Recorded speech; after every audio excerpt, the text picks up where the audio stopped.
Hi, Islamic Dad here. I'm going to do a video on narcissistic collapse. If you like this channel, like my videos, please subscribe. It helps me a lot. I do need to give a trigger warning. I'm going to be mentioning suicide, self-harm. So if any of those are issues that are triggering to you, please hit stop, go watch something else. So with narcissistic collapse, it is basically a situation where either the narcissist has been exposed, for who they really are, either to another person or a group of people, or a situation where they're not able to get their normal supply at all by any means. And so, in both of those situations, they have nothing to lean on the way they typically would, and they collapse. And their behavior becomes extremely erratic, strange. With the instances that I saw with the two narcissists in my life, their narcissistic collapse is much more what I would call or describe as just kind of being disconnected from the world in a very disturbing way. And I'll go into the details. With my ex-wife, the malignant narcissist, after she went through her midlife crisis, her behavior was unacceptable, to put it mildly. And so I was forced to file for divorce. As part of that process, we put the house up for sale. We were putting, putting up the sign, working with realtors, but we had to go through the process of cleaning out the house and, boxing up stuff. And so there was an incident in which my wife was with the kids and basically lost her mind and started doing kind of like a rapid cycling roller coaster where she would go from just, incoherent raging, very destructive raging, to collapsing on the floor and just crying and howling, and then get up and start raging again, and then go and collapse on the floor and start crying. So, during this time, she threw away all the food in the house, even though we were going to be living there for another 2 or 3 months. And not just like all the food in the refrigerator, mind you, salt, pepper, cans of coffee grounds, just everything. I mean, I'm surprised she didn't throw away the pots and pans. It was insane. And she, raged at the kids with their, toys and possessions to the point that she actually destroyed a lot of their stuff and just smashed it to pieces. And when I, to the point where the kids kept, we were separated at the time, and the kids kept calling me, and they were terrified. They didn't know what the hell was going on, and they didn't know what to do. And later, when I confronted my ex-wife about it, she just kind of shrugged it off and were just like, oh, well, I was just trying to clean up. And, when I asked her about the food, she was just like, oh, well, we just go to the store and buy more. So just total deflection, no accountability, no responsibility, no ownership, no guilt, no shame. And so that was a time when I would just, for me, I would describe that as narcissistic collapse, where she went over the line. And it was because she was in a position where she felt so stressed out that kind of the ground underneath her was gone. And so the way I would describe it is very much untethered. Whereas another person would think, okay, this is where I'm at. This is what I'm doing right now. This is what I did yesterday. These are my plans for tomorrow. I'm confident in my abilities. I'm secure. That's how normal people would go through the world. At that point in time, my ex could not even think or plan as far into the future as to consider dinner that night, let alone breakfast the next day. In her mind, she was so untethered from the world and reality that there were not going to be any meals ever. There was only going to be this slice of time, this moment, this now for all eternity, and that's all that existed. No past, no future, nothing. And I find that just crazy, just completely insane, and it's just completely nuts. And honestly, I'm so disgusted even thinking about it that I could puke. It's just gross that someone could get that far with their mental and emotional state. Okay, so that was that crazy person. Let me move on to the next crazy person. My ex-girlfriend was basically, meets all the criteria for a covert narcissist. And the situation that she was in happened about midway during our relationship. So to give some context, this is after the love bombing honeymoon phase. But at least for me, I would say, okay, this is before the discard. I hate that term. But this was kind of that stable middle ground. Or at least that's what I experienced. Where things were not 100%, but they were 95. 95% good. And I was still, as I would say in the relationship, it was fun and it was fulfilling. Not perfect, but fun and fulfilling. So that's where I was at in the relationship at that time.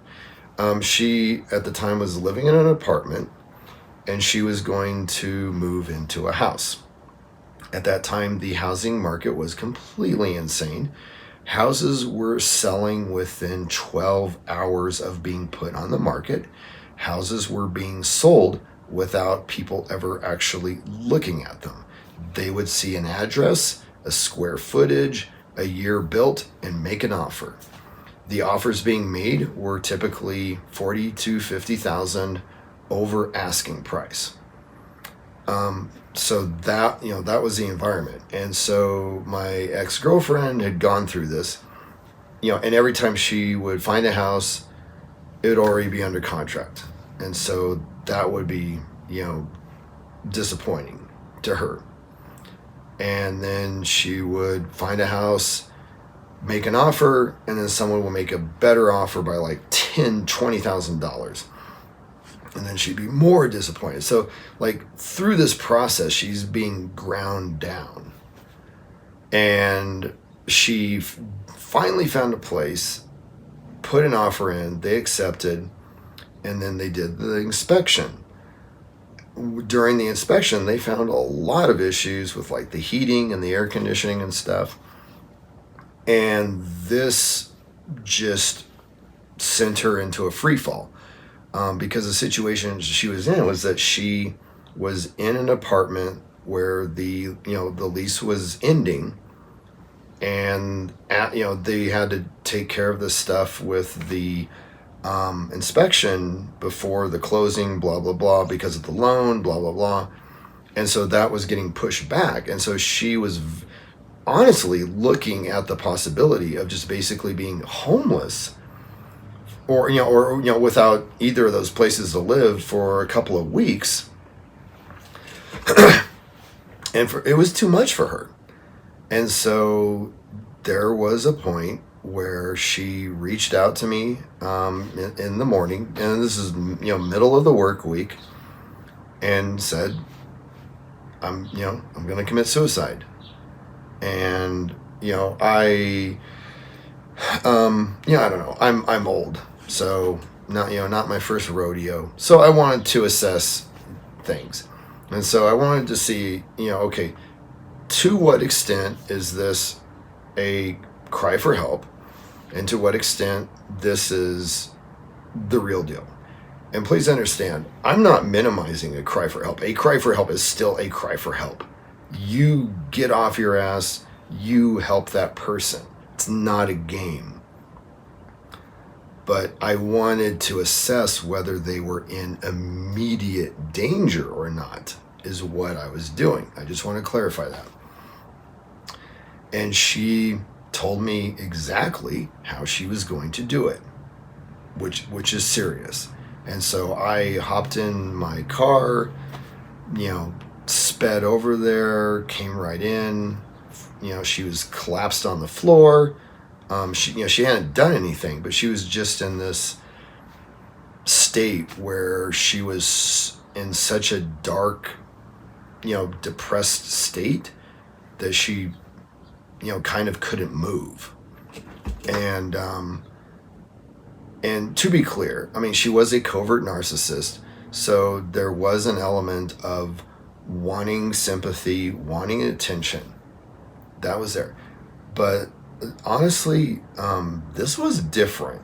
This was very different. And I never saw anything like this before this incident, and I never saw anything like this after that incident. This was serious, even for a covert narcissist.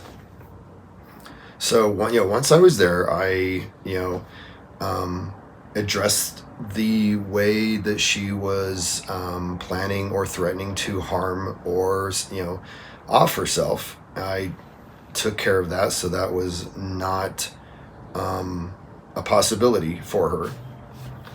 And then I wanted to assess where she was at, how, if she was coming out of the depression, if she was sinking deeper, if she was staying in the same state, and which was difficult because she could barely talk to a large degree at that point.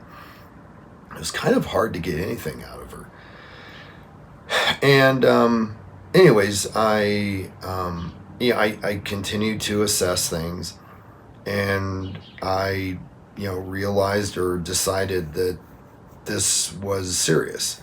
That even though I had taken steps to make sure that she would not be able to use the method that she had said she was going to, her mental and emotional state was still dangerous. It sounded like she would just find another way. And so I ended up, taking her and, getting help. I won't say anything further as far as specifics, other than, by the end of that day, she was doing better. And that, as the next couple of days went on, she, came out of it. And, again, another side note was that, like the malignant narcissist, she never spoke of that incident ever again.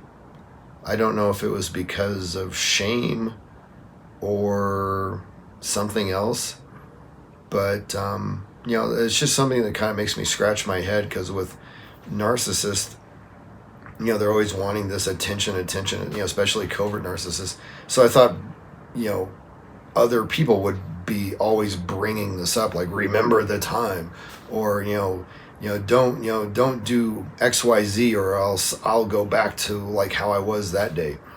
But in fact, she never mentioned it again, ever, in any context. So, in my opinion, both of those were incidences that were basically narcissistic collapse. It was two incidences where the world underneath the narcissist had given way, and that the narcissist was basically in free fall. I mean, especially for the covert narcissist, my ex-girlfriend, she valued stability and security much more than anything else in her life. That said, it was her security and her stability, just to be clear. She,